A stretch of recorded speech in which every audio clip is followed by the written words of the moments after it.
This region around the Great Lakes has been called the heartland. When it comes to agriculture, there's hardly an area in the world that compares. Everybody, just hold on. I don't know what we're going to have here. That's what brings the viewers back. That a boy. Manage money, piling in. Double digits higher. So at this point, we're in kind of uncharted territory. There's a lot of money on the sidelines. So that was a crazy one.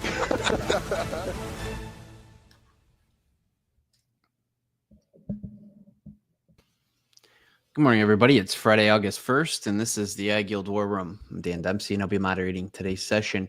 As always, if you get any questions or comments, please feel free to drop us a line in the chat area. We'll be sure to get to it during the show. Quickly here, overnight markets had September corn down a quarter at 393 3/4. September soybeans down a penny and a half at 968, and September Chicago wheat was down 4.5 at 518 3/4. This morning, had a couple of export sales announcements: 125,000 corn to unknown destinations for 25. Also announced 227,160 metric tons of corn, also to unknown. That was for 25 as well. This morning we had jobs report out, 73,000 jobs for the month. That was well below the estimates. They're looking for a number closer to 110,000. Unemployment rate ticked up a little bit to 4.2%. That was as expected.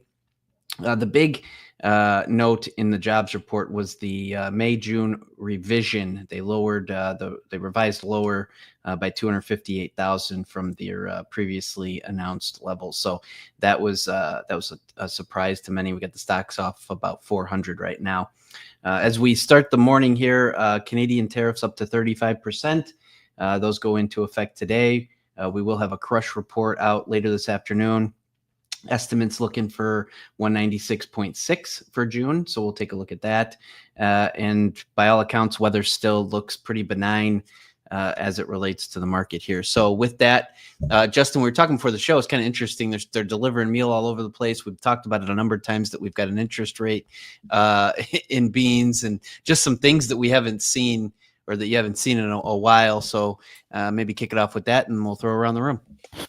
Yeah, I mean, we've talked about it, quite a bit over the last week in the letter, and some questions on the show. We talked about it on the show, but yeah, just some kind of interesting things in the bean complex. I think probably revolving around uncertainty with China. Being 25% of our market, of our total demand, is exports to China. But you're seeing, I know we've been talking to clients about, buying additional bags or getting bagging systems. It's kind of the first time I've seen, I think ever, at least in my career, that paying, and we didn't have interest rates for a long time. We had, near zero interest rates for a long period there. But, where we're paying, 2+% interest to stop beans, for 4, 5, 6 months, that's before a cash carry. So I think there's some really strong incentives that the market's trying to give to have farmers store beans, put additional storage up, do whatever they have to do. And you have to fight an operating line of credit that you're paying interest on. So it's gotta be a good incentive. And cash gets tight for people. There's all sorts of reasons that I think it's happening. And then meal deliveries, to see commercials just, delivering so much meal. It's usually pretty rare. Usually they're trying to defend the crush. Don't want to, kind of dump on their own margins, if you will. So that's kind of rare. And then I think the third one I would say is that to see China sell, meaningful supplies of oil to India and some meal to India, might be indicating just maybe a overall slowdown there in their demand. So a lot of reasons why I think it is happening. It's just kind of unique to see from that perspective. So on the other hand, corn demand looks pretty strong. We're just fighting, how big is the supply? We're breaking into, what feels like good demand levels. And we've talked about all the government support programs and, so do we find here in the next, which I think we will, certainly the next 30 days, but try to kind of find that equilibrium, where there's enough demand and we've factored in a big enough supply. We'll be getting, obviously in the next couple of weeks, we'll start seeing lots of local co-ops, local groups going out, scouting corn. I think it hasn't been a secret that there's some pollination issues, but the question is, do the rains more than offset that? I think obviously that's what the market's trading now. So I think when you get some of those groups that really know their area, Pro Farmer Tour is fine, and I think it helps kind of get a trend. But it's still relatively, if you don't know the area, you don't know the field you're going into, you really don't have much context. What kind of farmer is it? What kind of farming practices do they do? Are they a good manager? Versus when you go on these local co-ops, I personally like more because, they know whose fields they are. Those farmers are generally on the tour, right? So they know what kind of management's been done. So you get a good feeling for how that crop is versus the last several years. So I look forward to that and getting some, actual hard evidence of what kind of crop size we're talking about. Yep, absolutely. Dustin, why don't you give us a few thoughts to wrap up the week? Yeah, I think this outside market move that we're having here is pushing the dollar index back down sharply again. So there's, I think it's always something to watch, the kind of back end support that we might get, the real jumping as much as it is, with the euro jumping as much as it has. As far as pricing in what can happen, I think there's a lot of negativity in the market anyway, just because we've had, really good yield potential all summer. If you look what happened last year, not that any 2 years are alike, but last year we continued to go set new lows as we got into August. But we hit that market low right around the end of August. And a lot of that may have been just an old crop hangover. Coming from that end of that 2023 contract year, where anything that was held on basis only or on commercial storage, DP, they had to, that was the end of the line. You had to liquidate before we got into the new crop year. And I think that it's not a coincidence we made a low at the end of August. We also had very weak Brazilian real to finish out the year. This year has not been so bad for the currency competition. And when you go this year, I don't think many people were expecting that. I mean, you had July D's corn at 30, 40 over back in February, and it broke right into the end. It almost traded like there was a lot more corn on hand all the way through, and it seems to be the market's been very laissez-faire about the fact that we've been projecting a pipeline carry out. When we go through that September 30th stocks report, I'll be curious to see if there's any changes there, just based on how the market's been trading. But when we get past all that, I think we get into that September timeframe, and we still think about where those market incentives are. I still firmly believe that many of the growers we work with will do better at $3.50 corn than they will at $4 corn, because of the double payments of crop insurance and hedging, and potential farm bill payments should be projected to be growing. So from that standpoint, even though I see a lot of reasons for the market to go lower, it may just have a hard time doing that, just because the incentives are not there, and the demand side might be able to support these prices. Well, it's gonna be interesting too. We got the report next week, the 12th. It's gonna be a race. It feels like starting next week, early in the week, to write down the biggest estimate, isn't it? We'll start seeing those trickle. Surely, I would think that they would be rising. Yeah, I want to make one comment on that. On like July D's corn, for example. Mm-hmm. This isn't necessarily the first time that's happened, even though we were tight. That's happened before, and I think it's hard not to share the sentiment, Dustin, that it acts like there's more corn. We're doing a ton of business. We're tight. Spreads got wide. They are wide. The only caveat, and I think we talked about this a little bit before, is it was well advertised how tight we were going to be.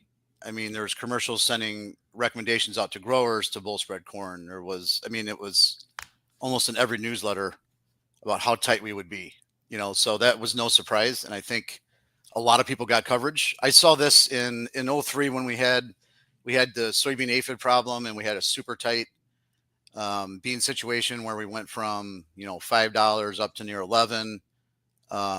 Meal was soaring. We knew we were going to run out basically at the end. and meal was on fire. The whole bean complex was on fire, and it just ended. Meal collapsed. It all the spreads collapsed, and it turned out that people had not only coverage but extra coverage, right? So that could be kind of the situation too, where you had plenty of people protected or maybe even overprotected. Like, hey, if we're going to run out, like, why not get your needs and also buy some extra? So that could have been the case too. Just got caught the wrong way on positioning. And now when that cleans up, that's why I think it'll be interesting. If I don't know if that is completely cleaned up. I'm guessing it's mostly cleaned up, but to see what happens with, spreads, basis, kind of going into before we get into the middle of harvest, call it. And I think that's where, because it's really, it'd be disheartening, right? If they find a bunch of stocks on the September report, but the previous 2 stocks report, they just didn't know how to count. Yeah. I think you just kind of lose faith on what those numbers are anyway, if that's the case. Yeah. Justin, what corn yield are we trading right now in your opinion? I would guess 183. Yeah. 183 to 185. With the chance that it could be higher. I think with an upward bias by a lot of people. Mm-hmm. It's always hard to know what the market's trading. That should be my gut feel on it. It's Are just you interesting. over or under 185? I was thinking about this last night in my own head. If I was asked that question, of what we know today. I'm kind of in the. I'd like to, like I said, I think the co-ops going out and actually looking at stuff. Yeah, you forget how, we were looking at some different clients, like how big of a yield jump Illinois producers had last year. Mm-hmm. And we had a lot of people that averaged 30 bushels over a previous record. Yeah. So we had some really, really good corn last year, and Iowa's looking better, and there's some great places that are looking better. Indiana's not. I don't think Illinois is. So I think it's just really tough. I would probably be under 185 just because on the number of acres we have and how good some of the areas were last year. Now you can argue that maybe last year's number was actually a little higher, and that's why we have more corn than we think. So assuming last year's number was correct, I would say I'd probably be under 185. Garbage. Last year's number was really 182. I don't know, Jace. Give me the hook. 185.5. Maybe we could talk. I don't know. No, that was the conclusion I came to too. That I'd still be under 185, but I was definitely under 185 a few weeks ago, and now it's I'm questioning that. Right. So that's kind of where I landed when I was thinking about it. Yeah, it's a lot of moisture, right? So I still go to, like, you have to fill the crop really well. And yeah, if it stays really good, then I mean, I was sitting outside last night, and I turned on the fire table, and even though I was breathing in some smoky air from Canada, I'm like, this is perfect. And I'm just thinking, like, everything has been, I mean, really, really ideal all over the place this whole year. So I just think this cool front, I mean, that little heat wave that was highly advertised was a dud, and then we got this really cool weather. I think it's just packing on bushels. Well, Justin, it's like we visiting with growers last week, and we had some folks that on the western belt in Nebraska talking about not running pivots and dryland corn looking as good as it's ever looked. I mean, running pivots to basically germinate the crop because it was so dry, and then haven't run it since. So there's all those kinds of things, right? Like I think a good point was made, like Kansas, Nebraska dryland, like obviously going to be really good. A lot of years those can be zeros. So, like there's just so many factors when you're looking at a national crop, to come out and say, I know it's this number because I have these models. Like, I think that's so silly. Yeah. With how many factors there are, until you actually go look at the crop and get a good idea. But yeah, those are all great points. I think the limiting factor on dryland is just that the population that's planted is so low that it's hard to get that giant yield. I think in hindsight, if you knew you're going to get rain all year, you'd have planted a lot higher population, but yeah. Very good. Rylan, we get up to these levels, man, I mean, we got to expect volatility. It was a wild day yesterday. Nothing really great in the hogs, just digest and trade deals and tariffs. So I guess why don't you put a bow on the week for us?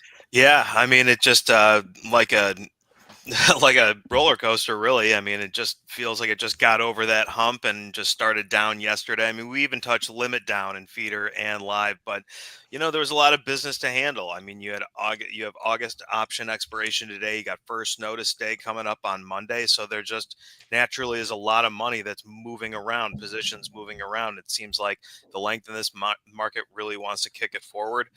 And it really didn't have any impact on the cash market, which was a bit of a surprise. So we still saw a 3 to 5 higher cash market, 245 in the north, 235 in the south.